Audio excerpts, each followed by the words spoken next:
Ibutang na sab upo sa Modified General Community Quarantine hangtod June 15 ang Samal Island. Samtang natalang ikodang COVID-19 death case sa isla. Anyang report ni Jandy Esteban. Sugod June 1, ibutang na sa Modified General Community Quarantine ang Samal Island hangtod June 15. Sa maong quarantine classification, mas luwag na ang restrictions o control measures. Pero hugot gihapon ang pagpatuman sa health protocol. Gumikan, duna pa'y bahad sa COVID-19. Gani magbutang usab ang LGU screening facility sa Pantalan aron masiguro nga walay sintomas sa COVID-19 ang mga musulod sa isla.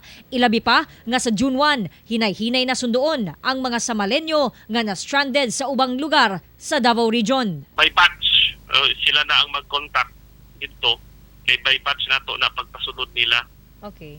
Para dili pod ma-overwhelm ang ato ang screening facilities, no? Samtang usa ka 52 anyos nga babae nga taga Peñaplata, Samal Island ang namatay tungod sa COVID-19 niadtong Mayo 26. Siya si patient 12217. Kini ang ikaduhang COVID death case nga taga Samal Island. Base sa profile sa mga pasyente, nagpakita kini og sintomas sa COVID-19 niadtong April 29 ug na-admit niadtong May 13.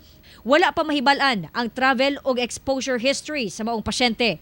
Usa-usab kini ka breast cancer patient. Naagihapon ang mga checkpoints sa mga barangays. And sa entry points nato maupod hugot bantay punta.